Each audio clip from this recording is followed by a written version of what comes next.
आधीच बोललो सुजय साहेबांचे आभार मानून की आपले हे रेवडी वाटणं हा आपला थोडा विषय आहे. आता झालं काय, बुधवार गुरुवारी 2 दिवस आपला नॅशनल हायवे नागपूर हैदराबाद हा जाम झाला. साधारणपणे जामठ्याच्या पुढं डोंगरगाव विशेषतः आणि त्याच्या पुढं पूर्ण रस्ता जाम झाला.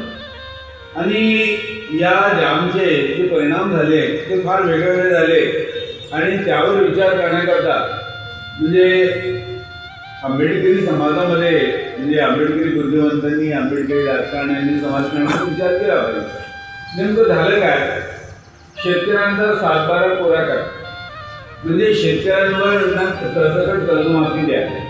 त्यांच्यावर जी कर्ज आहे बँकेची, भूविकास बँकेची, त्यांना शेतीमध्ये उत्पादन वाढवण्याकरता जी सरकारतर्फे जी काही कर्ज देण्यात आली आहे ती माफ करा अशी शेतकऱ्यांची मागणी. आणि त्यांच्या मागणीच्या मागचा आधार असा होता की जेव्हा यावेळेस भाजपा सरकारने जे आता सरकार सत्तेवर आहे त्यांनी जेव्हा निवडणूक लढवली तेव्हा त्यांनी आपल्या निवडणूक जाहीरनाम्यामध्ये आश्वासन दिलं होतं की आम्ही शेतकऱ्यांची सरसकट कर्जमाफी करू. शेतकऱ्यांचं म्हणणं असं आहे की बा तुम्ही जेव्हा आम्हाला आपल्या जाहीरनाम्यामध्ये तुम्ही म्हटलं की बा आम्ही शेतकऱ्यांची सरसकट कर्जमाफी करू तरी तुम्ही अजून कर्जमाफी का केली.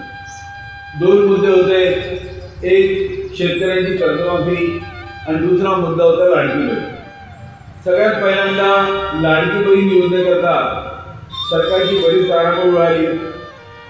ज्यावेळेस बजेट ठेवण्यात आलं त्यावेळेस लाडकी बहीण योजनेला पैसे देण्यात आले. समाज कल्याणच्या माध्यमातून, आदिवासी विकास विभागाच्या माध्यमातून त्यांचे जे फंड होते SC ST TSP या माध्यमातून पैसे वळवण्यात आले आणि कसं बसं लाडकी बहीण योजना ही कायम राहील. पण त्याच्यामध्ये अडचण अशी आली की ते बोलले होते की बा प्रत्येक महिन्याला आम्ही 2100 देऊ, 1500 आता देत आहोत आम्ही 2100 देऊ. पण ते त्यांना काही जमलं नाही 2100 देणं.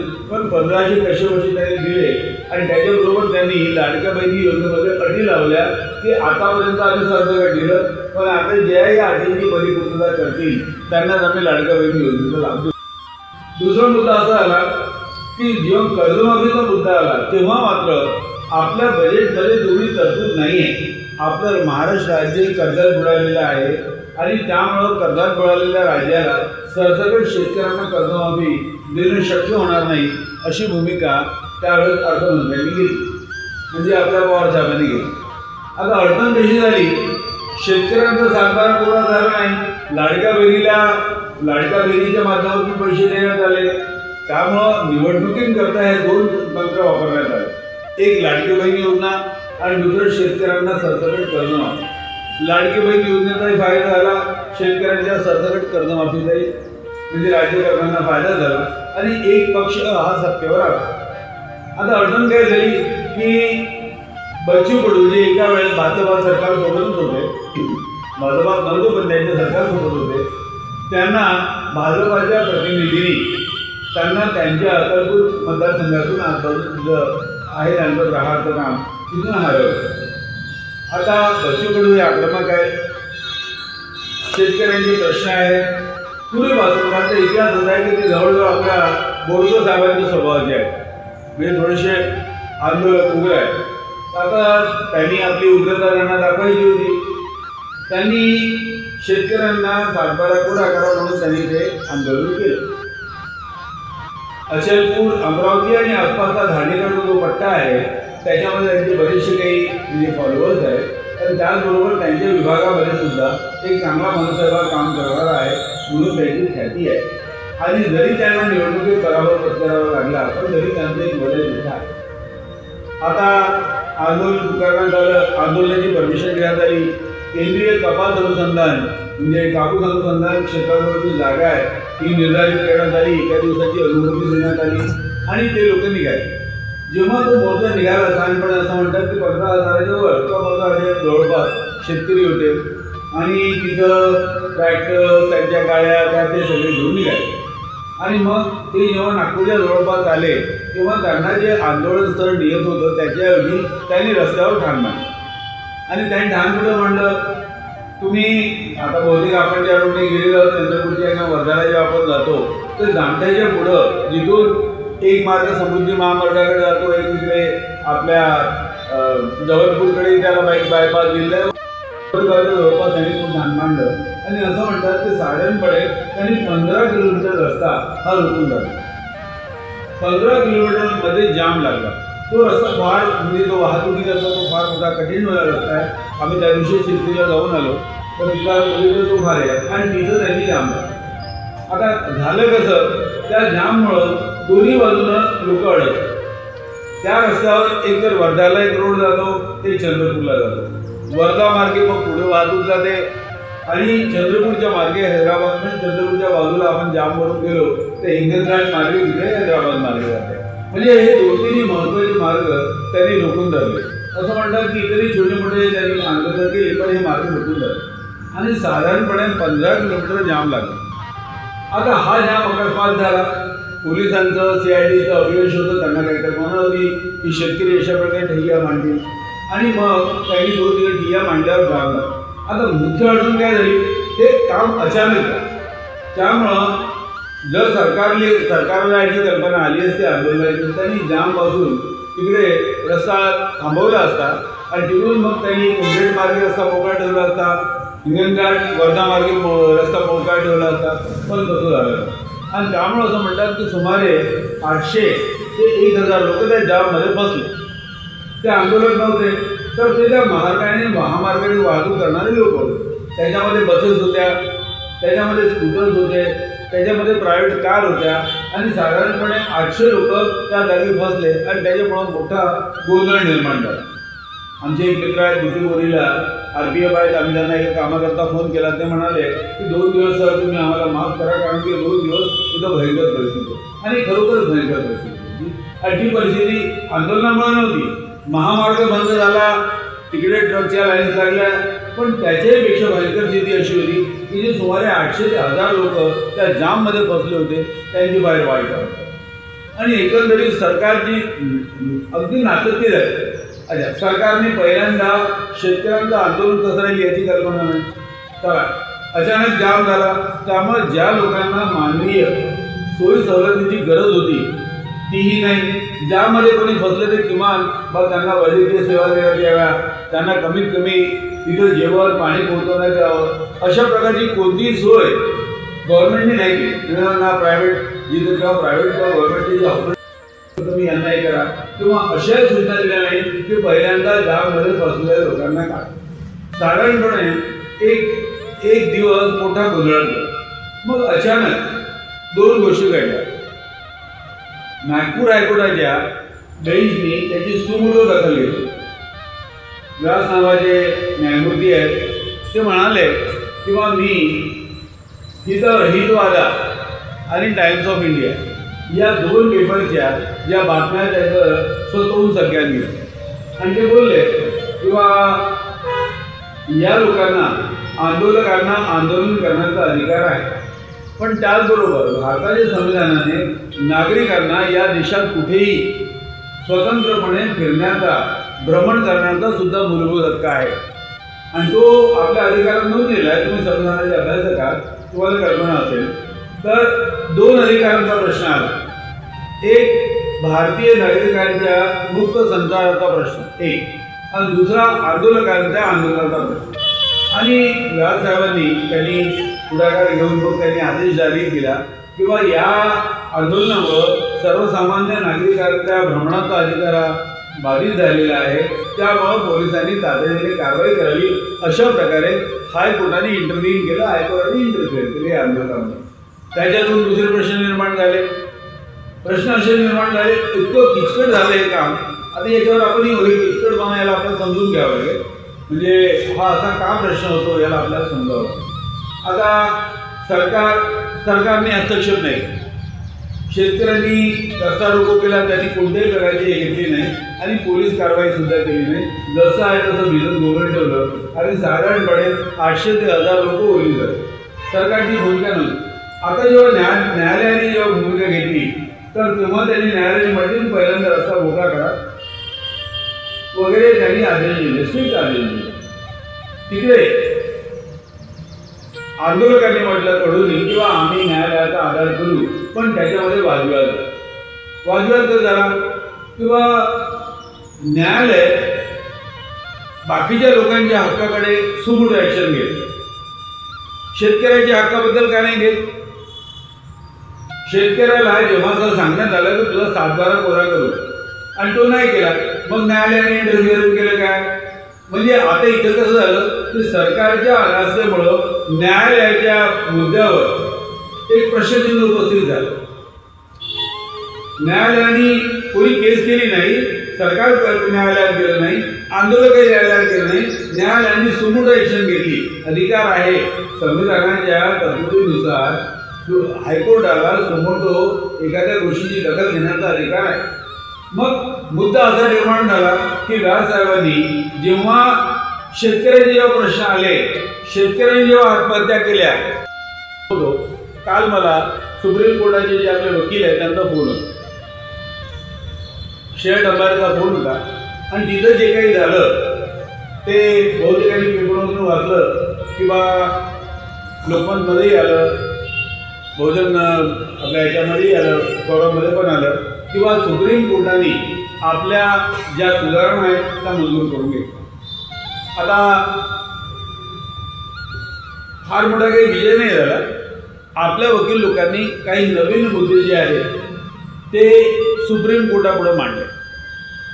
बऱ्याचशा अमेंडमेंट सुधारणा जी मूळ पिटिशन होती सताईजींची, त्या मूळ पिटिशनमध्ये 18मध्ये यांच्या माध्यमातून आमच्या उमेशच्या माध्यमातून एक पिटिशन काढलं त्यांनी. त्यानंतर आता गेल्या 29 जुलैला भरपूर लोकांनी पिटिशन दाखल केल्या. या पिटिशन ज्या होत्या त्याच्यामध्ये आपल्या वकिलांनी काही अमेंडमेंट, काही सुधारणा त्यांनी सुप्रीम कोर्टापुढे ठेवल्या किंवा या सुधारणा आहेत. सुप्रीम कोर्ट साधारणपणे केसमध्ये सुधारणा स्वीकारत नाही, पण यावेळेस यांनी ज्या सुधारणा दिल्या त्या सुधारणा त्यांनी स्वीकारल्या आणि बहुतेक त्याला आमच्या वकिलांनी आपला पहिला विजय मानलेला आहे. किंवा आम्ही दिलेल्या सुधारणा या सुप्रीम कोर्टाने स्वीकारल्या म्हणजे कमीत कमी सुप्रीम कोर्ट आमच्या केसला उडवून लावत नाही विचार करणार हे एक आता मधीचा अर्थ आहे. काल माझं त्यांच्याशी बोलणं झालं. मी काल वकिलांशी बोललो की हे तर आम्ही सगळ्यांनी पेपरमध्ये वाचलं आहे, अजून काय झालं? त्यांनी मला 2 महत्त्वाच्या गोष्टी सांगितल्या. मी त्याला विचारलं किंवा या पिटिशनमध्ये अजूनपर्यंत केंद्र सरकारने आपलं उत्तर दाखल केलं नव्हतं. सुप्रीम कोर्टाने केंद्र सरकारला आदेश दिलेला आहे की तुम्ही सुद्धा आपलं उत्तर म्हणजे करावं. बिहार सरकारने याच्या आधी एक उत्तर दिलं होतं, त्यावेळेस दिलं होतं जेव्हा मध्यंतरी केस दाखल केली. आता पुन्हा सुप्रीम कोर्टाने सांगितलं की त्या बिहार सरकारने सुद्धा आता करंट हे जे अमेंडमेंट झालेले आहेत याच्यावर आपलं उत्तर द्यावं. या आंदोलनाचे अनेक म्हणजे पैलू आहेत. किंवा जेव्हा तुम्ही एखादं आंदोलन करता, तुम्ही एखादा रस्ता रोको करा, तुम्ही कुठल्याही प्रश्नावर, शेड्यूल कास्टच्या आरक्षणाच्या प्रश्नावर, अत्याचाराच्या प्रश्नावर हे करा तर तुम्हाला सरकार दडकून टाकते तुमचं आंदोलन. आता इथं साधारणपणे 3 दिवस वाहतूक रोखली गेली, शेकडो लोक हे ओलीस ठेवले गेले. सरकारने त्यावेळेस आंदोलन काय नाही चिरडलं. आपण अभिनंदन करू सरकारचं आणि आंदोलकांचं की त्यांनी एकदम त्या टोकाची भूमिका घेण्यात थोडं टाळलं दोघांनी. पण तरी सुद्धा मुद्दा उपस्थित होतो की सरकार आंदोलन किंवा चिरडते आणि आंदोलन काय चिघळते.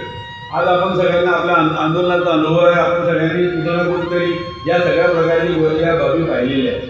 त्यामुळे तो प्रश्न उपस्थित झाला आणि त्यातून असा विचार नाही करावा. काही लोक उपरोधानी म्हणतात की हे जे आंदोलन होतं हे सरकारनी म्हणजे सरकार ज्याला असं म्हणतं याचा पाठिंबा होता. कारण सरकारचे काही लोक हे शेतकऱ्यांच्या कर्जमाफीच्या बाजूला आहे सरकारने आणि त्यामुळे त्यांचं असं म्हणणं की बरं झालं, जे काही झालं ते बरं.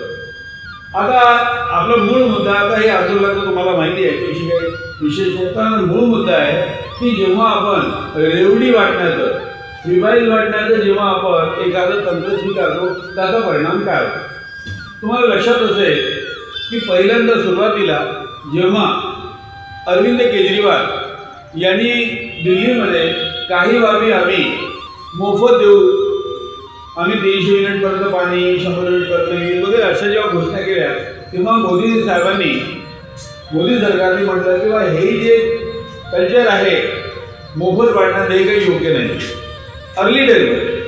पण नंतर काय झालं, या रेवड्या वाटण्याचं किंवा निवडणुकीच्या आश्वासनामध्ये आम्ही ह्या गोष्टी मोफत देऊ हे जे हे झालं, तेव्हा मोदी सरकारने आपली भूमिका बदलली आणि परिणाम असा झाला की आता रेवडी वाटणं हा फक्त दक्षिणेमध्ये पूर्वी हा प्रकार होता. त्याच्यामध्ये सरकारी आणि सरकारी पक्षी त्या सोन्याचा काही दागिना किंवा काही वस्तू काही साड्या बिड्या हे दक्षिणेला आधी द्यायचे. पण सरकारद्वारे मतदारांना बोलवण्याकरता आपल्या मतदार जाहीरनाम्यात काही वस्तू फुकट देणं हा जो एक प्रकार आहे, याचे परिणाम काय होतात ते आता लक्षात घ्या.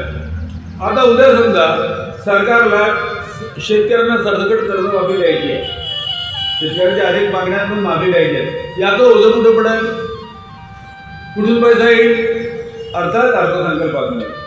उद्या लाडक्या बहीण योजनेला पैसे पुरवायचे आहेत, कुठून पुरवाल, अर्थात बजेटमधून पुरवाल. म्हणजे तुम्ही आधी तुमच्या राज्यावर प्रचंड कर्ज आहे, साधारणपणे 8 लक्ष कोटीचं कर्ज आहे, तुमच्या एका बजेटपेक्षा जास्त तुमच्यावर कर्ज आहे आणि त्याच्यामध्ये आता तुम्हाला शेतकऱ्यांना कर्जमाफी द्यायची आहे, लाडक्या बहीण योजनेला पैसे द्यायचे, तर तुमच्या बजेटचं काय होतं.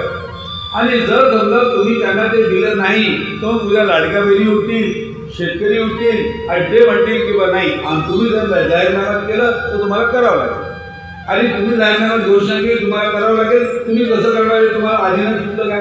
म्हणजे आता ज्या प्रकारचे कल्चर डेव्हलप होते आहे याचा प्रत्यक्ष परिणाम अर्थसंकल्पावर होईल आणि आंदोलन हे अधिक तीव्र होतील. म्हणजे आता आपण ह्या रेवडीचा परिणाम बघूया. आणि आता दुसरा परिणाम असा झाला की हे तंत्र आता सगळीकडे गेलं. केंद्र सरकारने घोषणा केली रेशनिंगची की आम्ही इतके 10 किलो 15 किलो 20 किलो आम्ही एवढं धान्य मोफत देऊ रेशन कार्डवर. आता विचार करा तुम्ही, आता आपल्या देशामध्ये आता हे रेशन मोफत मिळते आहे, काही लोकांना निश्चित मिळते, ही एक प्रकारची रेवडी आहे. मग अशा ज्या घोषणा होतात याचा परिणाम काय होतो. रेशन म्हणजे काय, ॲक्च्युली रेशनिंगची पद्धत जी आली ती युद्धातून आली. युद्धाच्या काळात अन्नधान्याचा तुटवडा होता, त्यामुळे सगळ्यांना अन्न मिळावं म्हणून रेशनिंग आलं. युद्धाचं रेशनिंग मग आता मतदाराकडे वळलं. आता रेशनिंगचा उपयोग मोफत धान्य देऊन मतदारांना खुश करण्याकरता उपयोग करण्यात आला. आता याच्यामध्ये वाईट काय, वाईट तर काही नाही आहे. काही महिलांना पैसे मिळत आहेत, शेतकऱ्यांची कर्जमाफी होते आहे, अनेक प्रकारच्या योजना सरकार पाणी मोफत देते, कुठं वीज मोफत देते, याच्यात प्रॉब्लेम काय, त्याच्यात अडचण नाही आहे.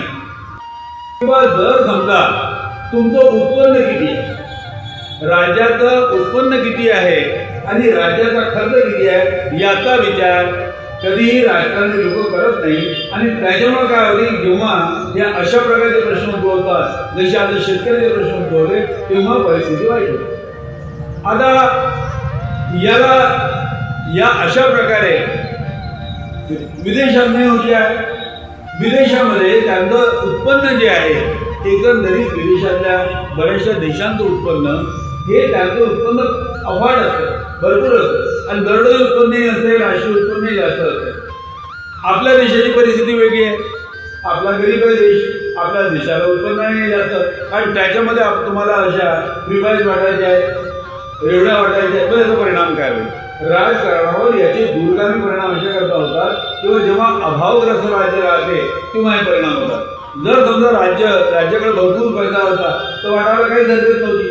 पण आता उलट झालं, राज्याकडे पैसा नाही आहे आणि तुम्ही निवडणूक जाहीरनाम्यामध्ये घोषणा केली आहे, तर याचा परिणाम काय होईल, याचे दुष्परिणाम पुढेही जाणवतील. जेवढे ऑर्गनाइज ग्रुप्स आहेत, जे संघटित समूह आहेत, ते आपली संघटित शक्ती दाखवतील. मग तिथे जरांगे पाटील असतील, तिकडे बच्चू कडू असतील, तिकडे अजून कोणी असतील, पण अशा प्रकारे अशांतता निर्माण होईल आणि निवडणुकीच्या काळात अधिकच. आता दर्जेची निवडणूक जवळ येतील तसं ते मोफत वाटणं याच्यावरही लक्ष देईल आणि याच्यावर उपाय हा आहे किंवा एकंदरीत सरसकट व्यक्तींचं उत्पन्न वाढावं, नागरिकांचं उत्पन्न वाढावं हा एक उपाय आणि त्याच्याकरता तुम्हाला लांबून मेहनत घ्यावं आहे. आता 1-2 प्रसंग मी तुम्हाला सांगतो. जेव्हा आम्ही बजेटमध्ये वाटा आणि वाट्याकरता कायदा याकरता आम्ही आंदोलन सुरू केलं फार पूर्वीच आहे, लहानपणे 2000 आता 25 आम्ही 2010च्या जवळपासची ती गोष्ट आहे. आम्ही त्यावेळेस योजना आयोगात आम्ही गेलो होतो. त्यावेळेस योजना आयोग तिथे गेलो होतो, मीटिंग झाली होती आणि त्यावेळेस अनेक विचार आहेत. त्याच्यामध्ये एक विचार महत्त्वाचा आहे की एक नागरिकाला आपण प्रत्यक्ष पैसा पुरवू शकतो काय, सरकारने द्यावं काय. एक ॲक्ट काढल्यावर बरंचसं साहित्यही आहे. एकंदरीत कन्सेप्ट समजून घ्या. तुम्ही एखादी सरकार, आपलं भारत सरकार नागरिकांच्या करता काही सोयी सुविधा करतात. जसं आता उदाहरणार्थ वैद्यकीय सोयी देते, शिक्षण देते, कधी कधी अन्नधान्य देते, हे देते ना. तर मग सरकारने जर हे देते तर याच्याऐवजी सरकारने पैसा काय देऊ नये डायरेक्ट. किंवा तुम्ही आता बजेटमधून तुम्ही खर्च करता, त्या खर्चामध्ये तुम्ही करप्शन करता, शाळा उडालाही करता आणि शाळांमध्ये तुम्ही पैसे घालता. त्याच्याऐवजी तुम्ही डायरेक्ट म्हणजे त्या नागरिकाला पैसा का देत नाही की हा तुला एवढा पैसा दिला तू शिक्षण घे. म्हणजे अशा प्रकारे बजेटमधून नागरिकांना डायरेक्ट बेनिफिट देणं, अशा प्रकारचा एक विचार तिथं मांडण्यात आला. किंवा अशा प्रकारची तरतूद व्हावी जेणेकरून बजेटच्या माध्यमातून नोकरशहाकडे किंवा राजकारण्यांकडे पैसा द्यावा आणि त्या पैशाच्या माध्यमातून मग करप्शन व्हावं, असा प्रकार बनला. आता उदाहरणार्थ तुम्हाला एक गोष्ट आपण बघूया. महाराष्ट्रात आज सगळ्यात जास्त रेव्हेन्यू कोणावर खर्च होतो? ह्या गोष्टी कशा आहेत की आंबेडकरी समाजाने या प्रश्नांच्या आतमध्ये न जाता वरवरचं राजकारण केलं. त्यामुळे आंबेडकरी लोकांना एक आपण अल्पसंख्याक आहोत आणि दुसरं इकॉनॉमिक्स किंवा अर्थकारण याच्याविषयी प्रचंड मूर्ख आहोत. आम्हाला नेत्यागिरी पाहिजे, एखादा मसिहा पाहिजे. कोणी आला त्यांनी म्हटलं की आम्ही तुम्हाला मुक्ती देऊ तर आम्ही त्याच्या मागे लावू. आता एकंदरीत हा जो मुद्दा होता बजेटचा किंवा हा पैशाचा, याचा जो विचार आहे तो नाही झाला. मोफत रेवडे देणं यामुळं प्रश्न सुटेल काय दर उत्पन्न न करता. आणि मग या मुद्द्यामुळं बरेचसे मुद्दे जे अनुषंगिक मुद्दे आहेत ते उपस्थित झाले. बजेटमध्ये वाटा आणि वाट्याकरता कायदा हा मुद्दा एक तिथं आला की बाबा या एक कायद्याच्या माध्यमातून लोकांना मदत देता येईल काय. आता तो मुद्दा बाजूला पडला आणि हा मुद्दा आला की बा निवडणुकांमध्ये आश्वासन आपण जेव्हा देतो, निवडणुकांमध्ये जेव्हा आपण आश्वासन देतो, जेव्हा त्याची पूर्तता करण्याची वेळ येते तेव्हा काय होते नेमकं, त्यांची पूर्तता करण्याची वेळ जेव्हा येते येऊन जाते तेव्हा हे असे बजेट पैशाचा व्यवहार, पैसा कुठून येईल आणि पैसा कुठं जाईल याच्यावर कमी लक्ष दिल्यामुळं हे सगळे प्रश्न निर्माण झाले आहेत. आणि आंबेडकरी समाजामध्ये अर्थकारण, आर्थिक न्याय हा शब्द संविधानाच्या माध्यमातून बोलला जातो. पण आर्थिक न्याय म्हणजे काय, तो कसा राबवला जाईल याच्याकडे आपण नेहमीच मंडळी आपण दुर्लक्ष करतो. आणि त्याच्यामुळं जेव्हा आता आम्ही या बजेटच्या मुद्द्याकडे येतो किंवा एखाद्या राज्याचं बजेट किती, तर आपल्या इकडे त्याच्याविषयी थोडी अनास्था आहे. आता एक छोटं उदाहरण मी तुम्हाला सांगतो. आम्ही गायकवाड साहेबांसोबत सिरसी या गावी शाखा उघडायला गेलो. समजा दलाची शाखा होती, आम्ही उघडायला गेलो आणि साधारणपणे 100-150 पुरुष आणि महिला तिथं सिरसी गावात होत्या त्या शाखेला उद्घाटनाच्या प्रसंगी. तिथं आम्ही बाकीच्या प्रश्नावर बोललो, पण आम्ही प्रश्न उपस्थित केला. आम्ही त्या 100 लोकांना, ते 100-150 लोकांना विचारलं की बा तुम्ही तुमच्या गावाला ज्या काही सोयी सुविधा पाहिजे, तुमच्या गावाला प्रायमरी हेल्थ सेंटर पाहिजे, जिल्हा परिषदेची शाळा पाहिजे वगैरे वगैरे वगैरे, मग हे येते कुठून? तुमच्या गावात विकास झाला पाहिजे, हे येते कुठून? ते येते बजेटमधून. तुमच्यापैकी किती लोकांना महाराष्ट्राचं बजेट किती आहे हे माहीत आहे? साधा प्रश्न होता. 150 लोक होते आणि गावातली मंडळी काय एकदम मूर्खत नाही राहत. आजकाल नागपूरपासून जवळच गाव आहे, 70-80 किलोमीटरवर काही दूर नाही. 150 लोकांपैकी एकाही व्यक्तीला माहीत नाही की महाराष्ट्राचं बजेट किती आहे. महाराष्ट्राचं बजेट किती आहे हे त्या 150 लोकांपैकी एकाला माहिती. प्रत्येकाला त्याच्या गावाचा विकास पाहिजे आहे,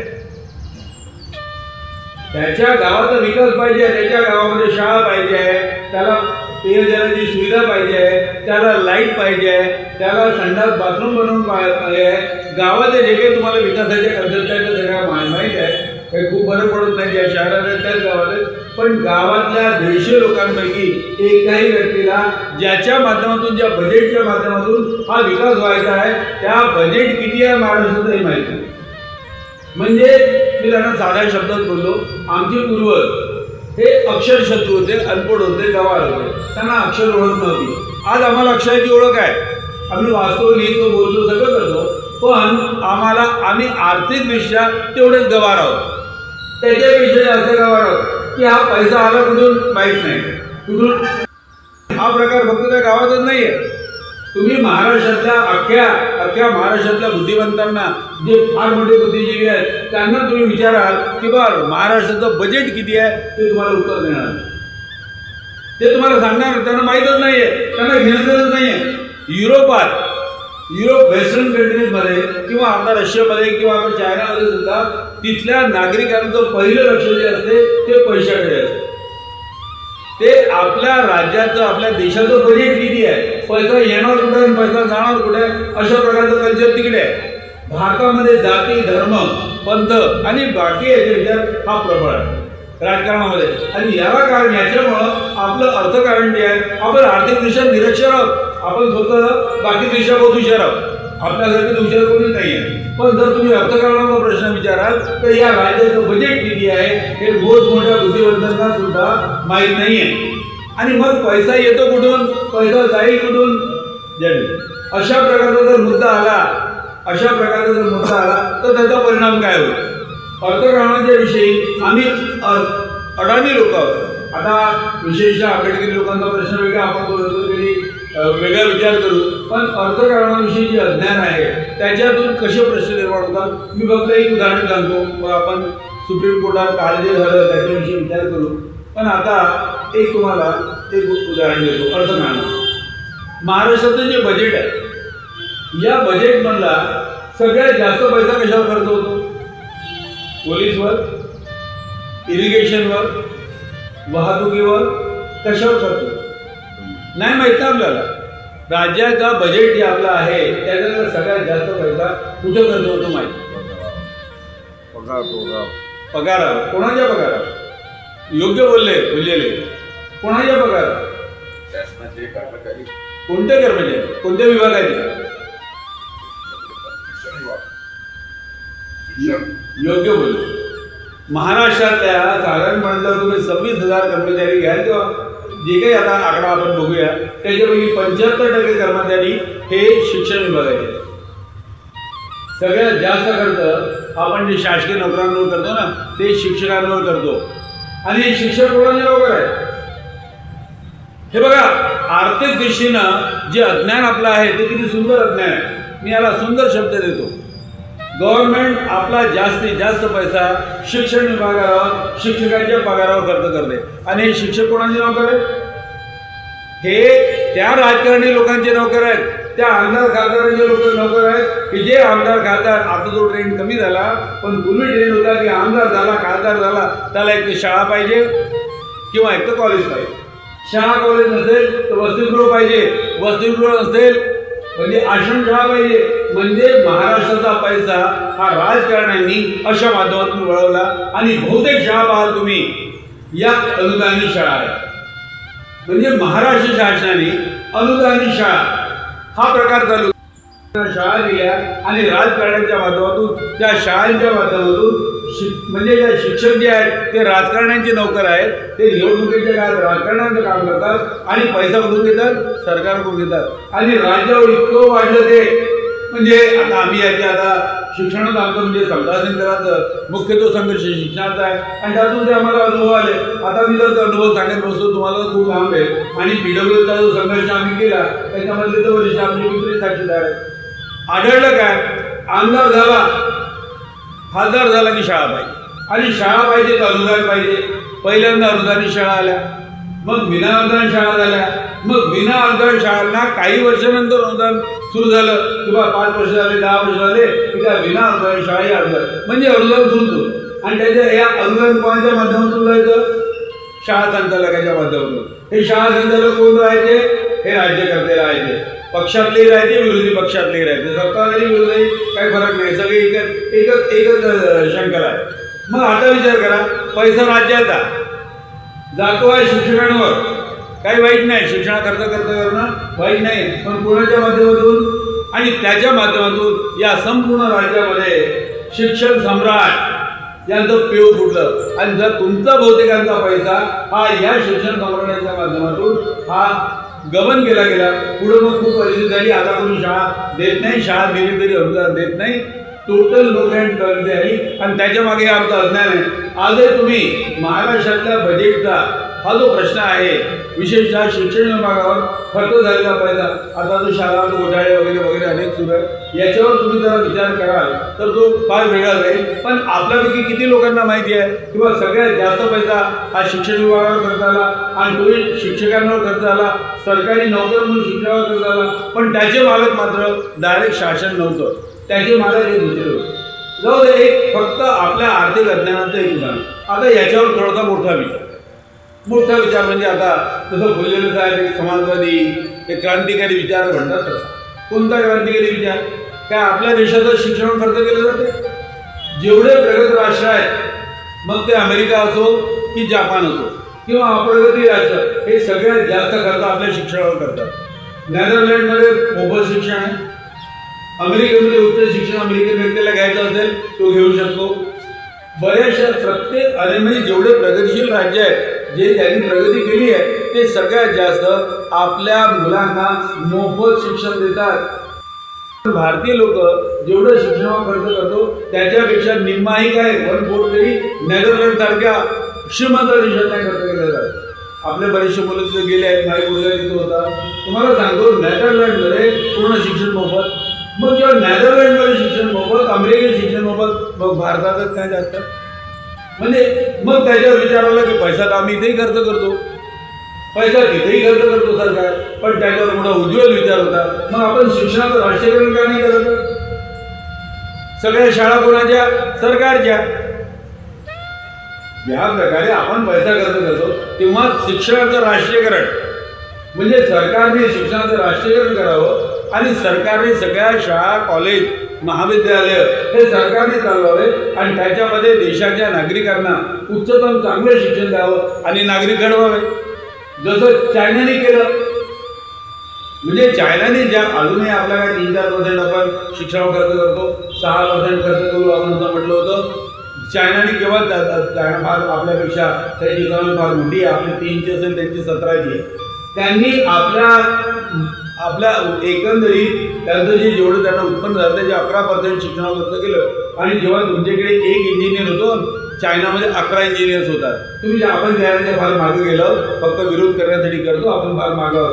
कशा करता? त्यांनी शिक्षणावर खर्च केलं. मग जेव्हा अशी उदात्त भावना, असं उदात्त विचार ठेवण्यात आला की नाहीतरी शिक्षणावर आपण नाही कोणाला खर्च करत आहोत, नाहीतरी शिक्षकांच्या माध्यमातून करत आहोत, या प्रायव्हेट म्हणजे राजकारणाच्या माध्यमातून आपण शिक्षणाचं राष्ट्रीयकरण आम्ही मागणी केली. समतासनी दलाच्या फुले आंबेडकर राष्ट्रीय विद्यार्थ्यांनी म्हटले की आपण शिक्षणाचं राष्ट्रीयकरण केलं पाहिजे.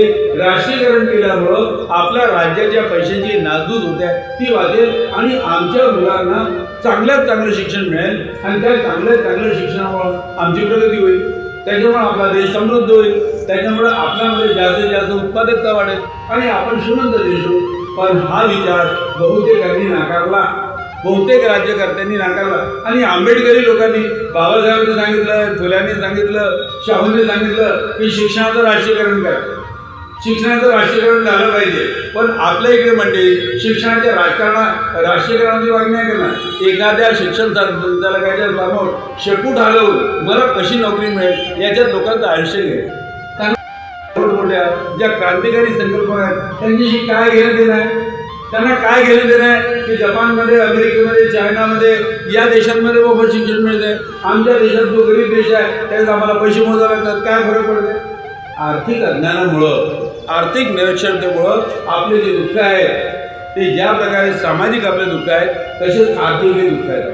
म्हणजे राज्याच्या बजेटमधून निघून आणि हा आता काही थांबणार नाही आहे. लाडकी बहीण योजना झाली, शेतकऱ्यांची कर्जमाफी झाली, अशा प्रकारे निवडणुकीच्या काळात तुम्ही ज्या घोषणा देता त्या घोषणा जर समजा फलद्रूप करण्याची तुमची आर्थिक ऐपत नसेल तर अशा प्रकारची आंदोलनं होतील. आणि अशा प्रकारे सरकारला विठीला धरून जे आपल्याला पाहिजे ते मागण्यात येईल. म्हणजे अशा प्रकारे आज आपण मी म्हणून तुम्हाला म्हटलं की प्रिमाईज किंवा रेवडं वाटण्याचं जे तत्वज्ञान आहे हे कसं दुधारी शस्त्र आहे.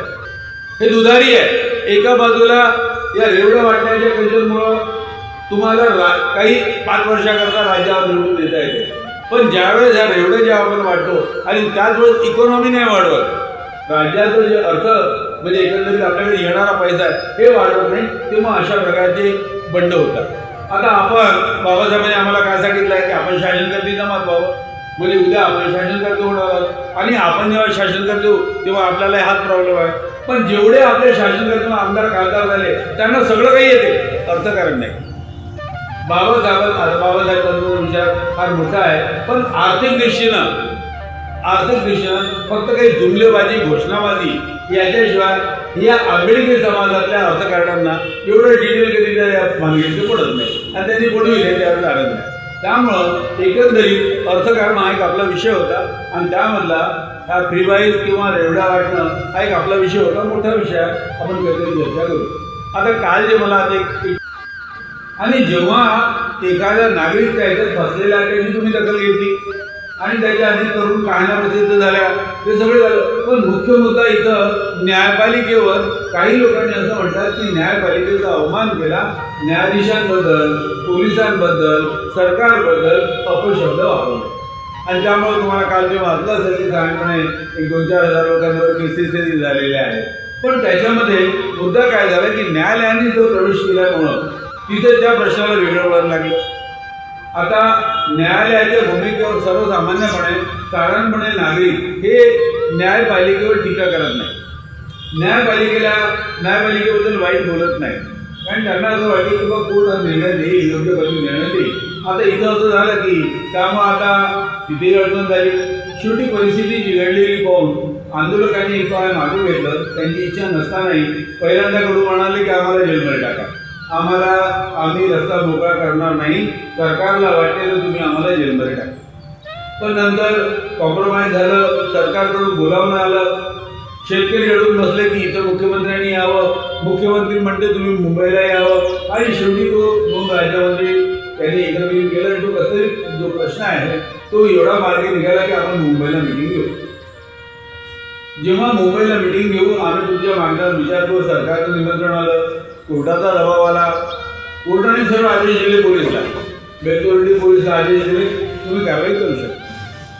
शेतकऱ्यांनी थोडी पळती बाजू घेतली आणि अशाच प्रकारे त्या लोकांना बाजूला करून रस्ता मोकळा केला.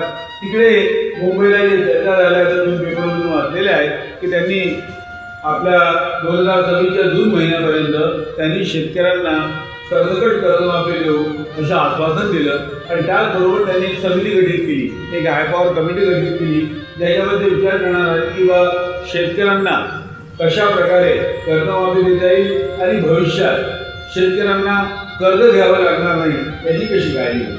आता हा एक प्रश्न आहे. आता या आंदोलनाने एक मोठा प्रश्न उपस्थित केला, तो म्हणजे रेवडी वाटण्याचा धंदा.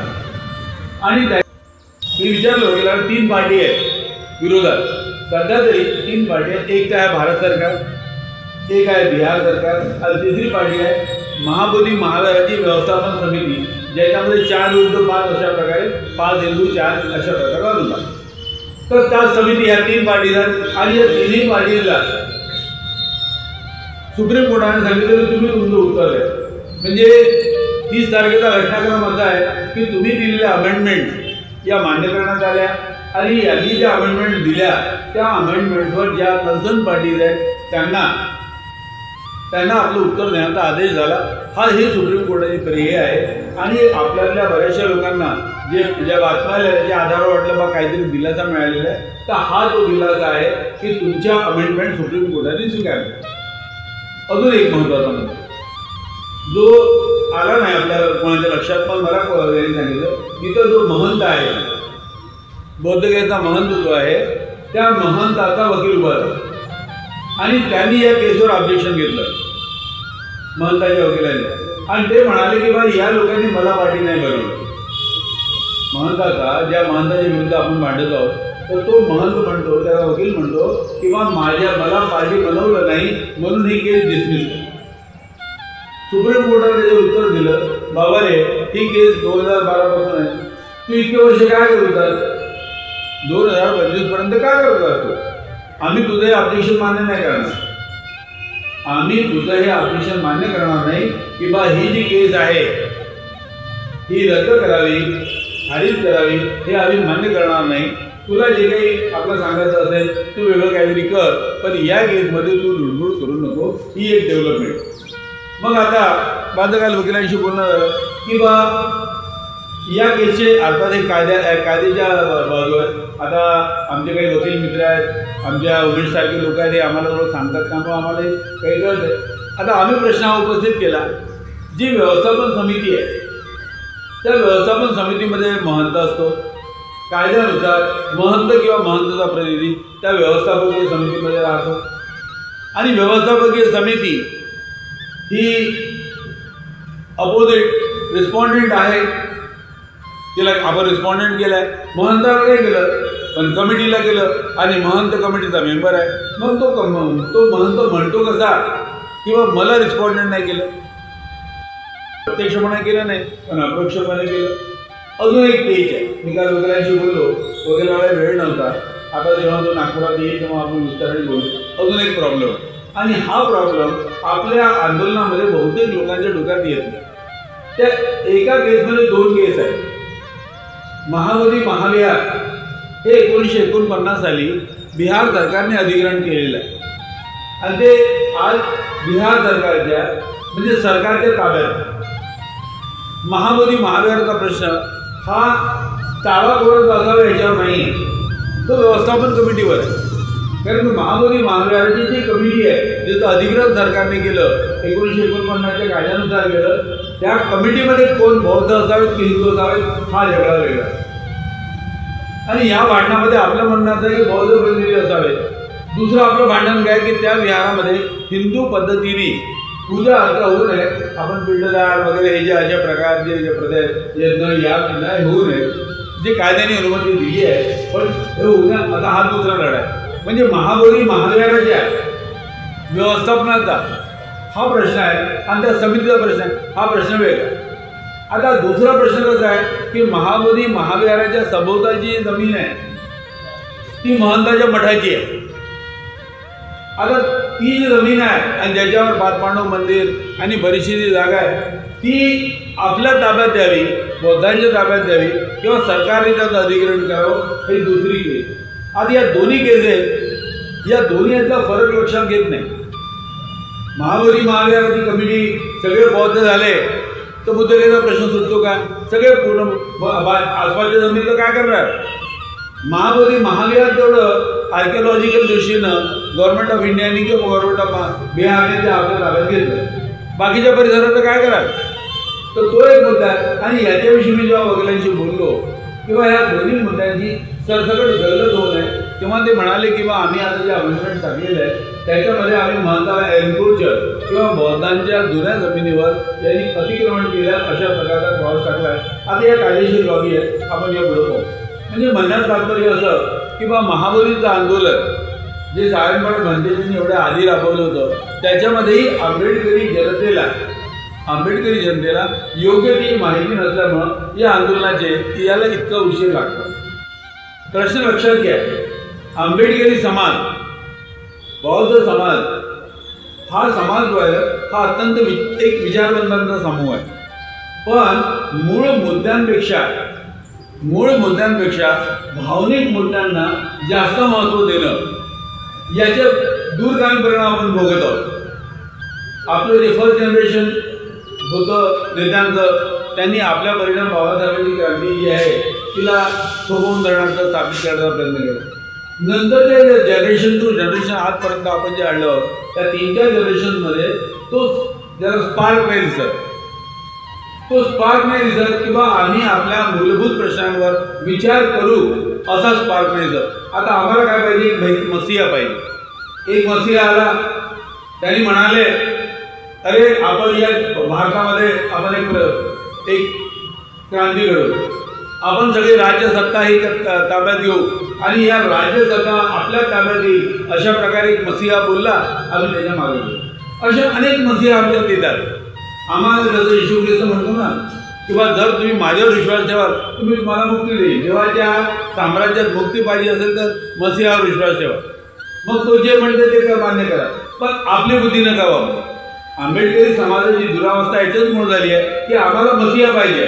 उद्या या मसीहाने म्हटलं तर मला कॉर्पोरेशनमध्ये येऊ द्या, तर सगळ्याच्या घरी आपोआप सगळं पाणी, नळ जे काही ते सगळं मोफत देईल. ते या मसीहाकडे आम्ही बघू.